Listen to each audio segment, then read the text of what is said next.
estas alturas, más o menos, un chileno promedio sabe que somos líderes a nivel global en la producción de energías renovables, pero sobre todo que tenemos un enorme potencial para ser mucho más líderes de lo que somos hoy, poder exportar eventualmente energías limpias para ayudar también a otros países a disminuir su propia huella de carbono.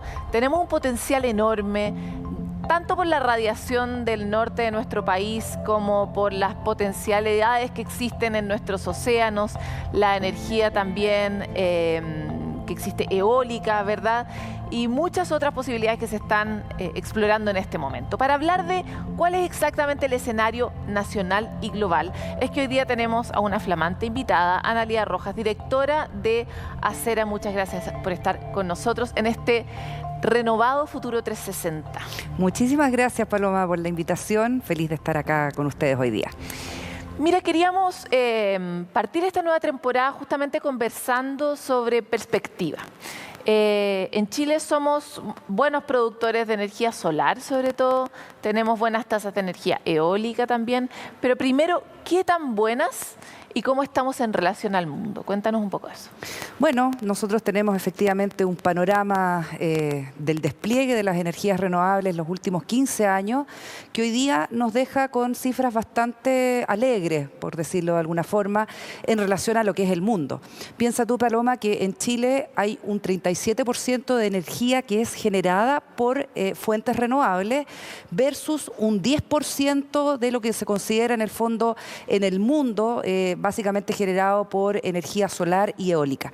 En ese sentido, estamos efectivamente con un pie más adelante, ¿cierto?, respecto al panorama global, pero aún así somos muy chiquititos. Somos chiquititos y además la tarea que queda todavía por ese otro 3/4 partes en el fondo de cómo se genera la energía, que hoy día nosotros en Chile la tenemos básicamente en la energía hidroeléctrica y la termoeléctrica. Es ahí donde está el desafío de cómo vamos a hacer entonces el reemplazo para desfosilizar el sector eléctrico, que es lo que produce en el fondo la energía que todos consumimos. Nosotros estamos en un país chiquitito, decíamos, en relación al mundo, y somos chiquititos también en cuanto aportamos a las emisiones globales. Despejemos al tiro ese argumento de por qué Chile tiene que meterse en una tarea así tan titánica y con tanta convicción, contemplando lo pequeños que somos en el contexto global en el marco de emisiones. Muy importante el mensaje. Aun cuando efectivamente Chile tiene un menor o un mínimo aporte de emisiones a nivel global, sí es cierto que las afectaciones que produce en el fondo el cambio climático, ¿no?, y el aumento de la temperatura global del planeta va a afectarnos a todos por igual, independiente de si tú eres un país emisor o un país con menos emisiones. Mientras más rápido y acelerado hagamos el cambio, primero, más energías renovables, segundo, más eficiencia energética, tercero, más electrificación de los consumos. De esa forma podemos combatir mejor entonces esto que llamamos las emisiones del sector eléctrico dentro de lo que es el global de la energía. Que es muy relevante porque el sector eléctrico, la energía, es uno de los principales causantes de emisiones. Cuando uno mira la matriz completa, el sector transporte y el sector energía, que abastece a toda la industria, son los principales aportadores a las emisiones, y por lo tanto trabajar en este sector es efectivo si es que queremos detener, como vimos en la entrevista anterior, el calentamiento de la Tierra en el corto plazo que tenemos, ¿verdad? Porque los anuncios, aparte del IPCC, como comentábamos antes, han sido catastróficos. Hoy día hemos escuchado entonces las conclusiones, ¿cierto?, del IPCC 3, ¿no?, que da cuenta básicamente de... Hay mensajes muy, diría yo, pragmáticos que hay que tener... en materia de energía, porque los otros ya los revisamos con Alex. Pero en materia de energía, fíjate que lo que dice es, no estamos haciendo el cambio y el reemplazo tan rápido como podríamos hacerlo. De todas maneras. Somos efectivamente hoy día capacitados para tener los cambios que requerimos porque hay tecnología y conocimiento. Y tenemos además una tarea respecto de los sectores que en el fondo se van a electrificar, ¿cierto?, que es básicamente calefacción y transporte, pero siempre y cuando vengan efectivamente suministrados por energías renovables. Entonces, por eso siempre el 1, 2, 3 que repetimos desde Acera es más energías renovables, más electrificación, más eficiencia energética. Sin esa combinación de factores es muy difícil que efectivamente nos mantengamos en la trayectoria del calentamiento en 1,5 grados, que es lo que pretendemos en el fondo hacia finales de la segunda mitad de este siglo. Que ya sabemos que estamos lejos porque los humanos somos muy cabeza dura y hay una cuestión que no comprendemos. Exacto. Que es que necesitamos transformar la conducta, ¿verdad?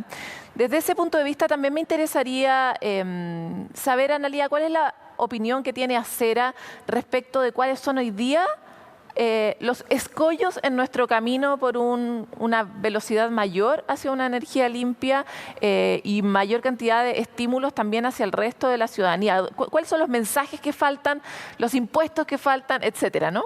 Bueno, yo creo que Acera, en el liderazgo que ha tenido siempre en términos de la transición energética del sector eléctrico, ha sido bastante enfático respecto de los mensajes de cómo se tiene que acelerar esta mayor inserción de las renovables. Parece que estamos todos muy de acuerdo en cómo tenemos que llegar al 2050, ¿no? Todos vamos a ser carbono neutrales, net cero, todo eso se dice, ¿no?, en el discurso público. Pero lo importante es entender si estamos de acuerdo para entender qué es lo que tenemos que hacer este año, por ejemplo, en materia de sector eléctrico y energía. Si tenemos que hacer modificaciones del ámbito regulatorio, por ejemplo, que hay una batería enorme por, de verdad, enfrentar cómo se van a hacer esas adecuaciones. Danos unos botoncitos de muestra. ¿Qué se tiene que hacer este año sin falta, por ejemplo? Yo creo que es imperioso acelerar la transición energética mediante la implementación de tecnologías habilitantes en el sector eléctrico, en el sistema, en la forma que tenemos de operar el sistema. Eso básicamente es mucha tecnología, ¿no? Y por lo tanto hay que adecuar el sistema eléctrico que nosotros tenemos, porque tenemos un sistema eléctrico diseñado para la operación hidrotérmica, no para la operación renovable. Estas tecnologías habilitantes, para hablar un poco más en el lenguaje ciudadano de uno, digamos. Almacenamiento de baterías. Algo que nos permita guardar energía para los cambios del flujo. Exactamente. ¿Qué más? Otra, mecanismos para transferir energía de forma distinta como hoy día lo estamos haciendo. Se llaman en la jerga ingenieril automatismos, pero básicamente apunta a que el sistema eléctrico tenga mayores opciones de transferencia en el sistema que tenemos en las líneas, ¿no? O sea que inteligentemente, probablemente utilizando inteligencia artificial, se tomen las decisiones más rápido para suplir las variaciones. Exactamente. Y para que el despacho sea efectivamente más renovable y no más térmico o hidrotérmico, que además hoy día con la mega sequía que tenemos tampoco podemos contar con esa variable. Entonces, almacenamiento, tecnologías habilitantes para, en el fondo, mayor transferencias y básicamente tener una mirada coherente entre lo que declaramos en el largo plazo versus lo que estamos haciendo hoy día en el corto plazo, como por ejemplo para enfrentar racionamiento eléctrico. Hoy día tenemos efectivamente un panorama de estrechez de suministro de abastecimiento, pero la respuesta que ha dado en el fondo el Estado, ¿no?, y frente a la necesidad imperiosa, ¿cierto?, de tener suministro asegurado, nos fuimos al diésel. Y eso creo yo que es parte de esas correcciones que esta administración tiene la oportunidad de oro, de verdad, de poder planificar para los próximos años cómo enfrentar mejor esos periodos de Analía, perdona, pero me queda muy poco tiempo y necesito hacerte dos preguntas. ¿Cuál? Te voy a ascender inmediatamente a ministra de Energía. ¿Qué harías tú para resolver el problema que se está yendo al diésel hoy día? ¿Cómo lo harías tú? Bueno, yo creo que efectivamente, primero, la oportunidad de reacción es vital. Entonces, tenemos que hoy día sentarnos a conversar las opciones que seguramente tenemos que planificar durante este año para ponerlas en ejecución el próximo año. Segundo, el mismo concepto que aplicábamos anteriormente. Almacenamiento, ¿no? Si hay un tema de financiamiento todavía para almacenamiento porque es caro, dotemos a ese almacenamiento de mecanismos de financiamiento que podamos en el fondo repartir entre todos, ¿no?, entre todos los agentes. Segundo, más tecnología y más modernización de cómo se opera el sistema. Y tercero, que es un punto que yo creo que está dentro también de la agenda de esta administración, y sin duda creo que es el punto clave, es la aplicación de un impuesto verde a las emisiones que sea considerado en el despacho eléctrico y no como hoy día, que en el fondo no tiene efectivamente una aguja que mueva, ¿no? Entonces, cuando tú incorporas el costo de las emisiones al costo variable de las tecnologías que hay en el despacho, efectivamente se produce, ¿no?, un desplazamiento y por lo tanto el carbón se encarece, El gas se encarece menos, entonces pasa a desplazar en el fondo el carbón y tú tienes una gama de operación de energías renovables en base, luego gas y al último el carbón y el diésel, porque son efectivamente poner tecnologías la más zanahoria óptimas. donde corresponde. Y poner Para los cerrar, costos donde de verdad están. en 30 segundos, estamos en medio de una crisis hídrica gravísima.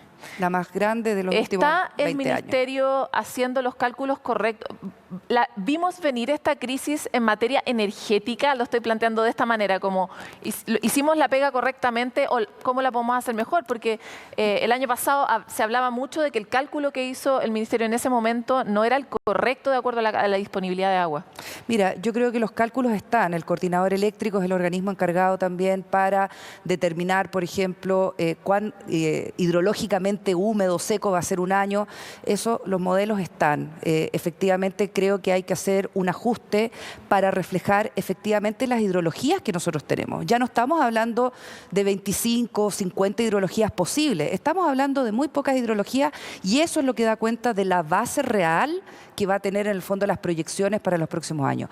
Ese es un ajuste esencial. Lo segundo, que efectivamente hay que tomar las decisiones en forma coherente. Hoy día, planificar lo que vamos a hacer el próximo año y seguramente los siguientes años para no quedar con esta sensación de que estamos echando mano en el fondo a cosas que nadie planificó o nadie vio venir. De todas maneras, Analía Rojas, muchas gracias por estar en nuestro nuevo futuro, pero estuvimos ahí en metralleta, vamos a tener que tener otra más de profundización. Encantada. Cuando quieras, Paloma, muchas gracias.